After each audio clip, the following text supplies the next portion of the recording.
Abdul, I was reading your paper and it mentioned that like like Google initially wanted a solution for preventing self-access attacks that you pointed out.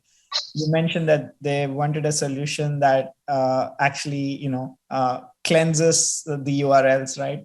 Kind of processes the URLs instead of the approach that the other browsers were following. Can you comment a little bit more on that?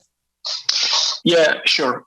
So regarding that, Google wasn't sure about what kind of solution that can be provided for that case. So they wanted to allow to some exceptions to execute JavaScript, for example, for testing or like debugging options. And then sometimes they wanted to prevent it, at least like for IME keyboards, especially like the past events. So they implement like a mitigation for context menu, especially like if you hold the address bar and choose, for example, like copy and paste. But for that specific implementation of that keyboard, it wasn't implemented. So yeah, I mean, I think they were like a bit trying, like investigating and proposing several solutions in the chat. And like during that time, I was like keen in order to find a solution that's suitable to their case. So I started looking at the implementation of IME keyboards and how it's actually worked. So we found out it's, for instance, like send a single key character if you like paste just a one character. And if you try to paste, for example, like a bunch of characters, it sends like special key character for that character. So if you send, for example, like a whole sentence, it sends like special key events. So with regard to that, I think like our solution was like, we need to measure like the difference of characters being sent from the keyboards and so on. So this is our proposal for them. And I think like after careful reviewing everything's up, they found out that it's suitable for their case and they adopted for their fix.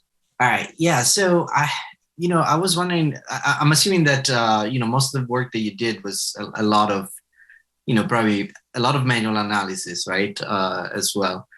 And I was wondering if do you think there is a path towards automating, if not everything, but at least a large part of what you did, maybe to find future vulnerabilities, right? By I don't know, maybe comparing the mobile versus desktop browsers and then finding those critical differences that you were able to find. Yeah. So like one of the key issues was remember like the talk with the keynote speaker talk about the compatibility between desktop and mobile versions, especially at least for the whole Chromium browser.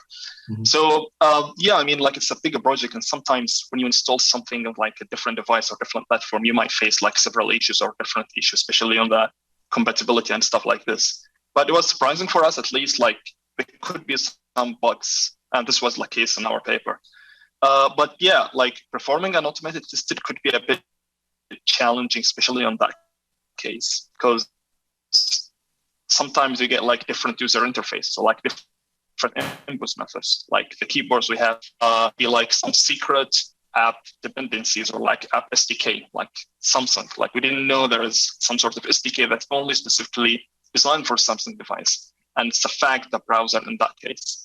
So yeah, like the future work is probably like still working on that case, developing some sort of tool to automate that process, but definitely will be challenging because of the different input methods, different components, and different user interfaces. I see. As a follow-up, are you aware of any tools for automated testing of the mobile browser UI, but security focused? I mean, I'm sure there are tools for testing the UI, in general for functionalities. But I'm wondering if there is any project that you know of that maybe, even if it's not public yet, that vendors are working on. Maybe Samsung. Yeah. So currently, currently Samsung have their own debugger for Chromium-based mobile browsers.